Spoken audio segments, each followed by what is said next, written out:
They told you that being smart was an advantage, but for you, it feels like a cage. And here's the strange part. Even compliments can make it worse. You walk into a meeting, and before you even open your mouth, your brain is already on trial, scanning for the slightest shift in tone, the smallest sign of judgment. Your brain starts preparing for rejection, long before anyone actually judges you. In the next few minutes, I'll show you why that happens, and how to take control of it. If you're ready to stop being a passenger to your fear and finally become the pilot, stay with me. To break out of this high alert state, you first have to understand the actual gears turning in your head. Think of this as your strategic advantage. The moment you realize this is a biological process, not a personal failure, is the moment you take your power back. Imagine you're in a team meeting or a networking event. You want to be present, but a part of your brain is working overtime. It's running threat diagnostics on every conversation. You're scanning faces for a tiny frown, analyzing the silence after you speak, and hunting for any sign of rejection. You aren't actually in the conversation. You're just trying to survive it. This isn't just a feeling. Scientists have measured it. A study from Leiden University found that people who fear being judged take longer to make social decisions. Why? Not because they're slow, but because their brain is spending all its energy on threat detection. Researchers have identified a brain signal that spikes when this happens.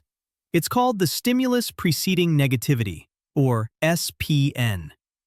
The SPN lights up before you get feedback. Basically, your brain is bracing for impact before anyone even says a word. Think of the SPN as an overly dutiful sentry.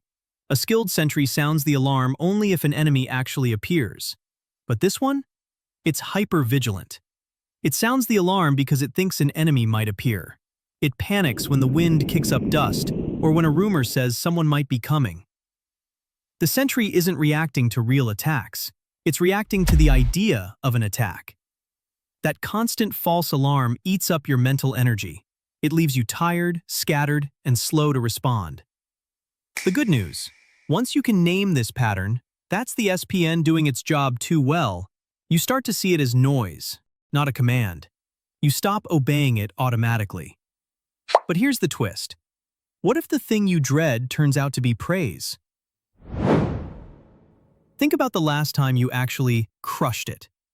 Maybe you gave a perfect presentation, or your boss pulled you aside and said, "That was brilliant, you're a rock star." You should feel great, but instead, your chest tightens and your mind buzzes with pressure. This reaction has a name: fear of positive evaluation.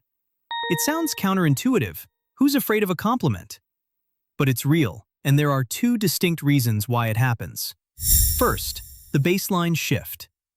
The moment you hit a 10 out of 10, that's no longer your peak, it's your new baseline. It's like you've signed an invisible contract that says you're never allowed to be a 7 or an 8 again. Suddenly, every new task feels like a test you can only pass or fail. Second, visibility as vulnerability. In the wild, being at the top of the pack made you a target. Success makes you visible, and to your lizard brain, visibility is dangerous. Suddenly, you're not just successful, you're being watched, judged, and hunted. Your success just turned you into a bigger target. Getting praise is like being handed a massive championship trophy. For 5 seconds, it's great, but then you have to put it on your shelf. Now it's no longer a reminder of victory.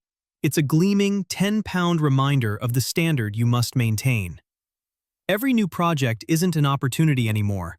It's a title defense. You aren't playing to win, you're playing not to lose. Now that we've diagnosed the faulty alarm and the trap of praise, we have to realize that understanding the problem is only half the battle. It's time for a mental system override.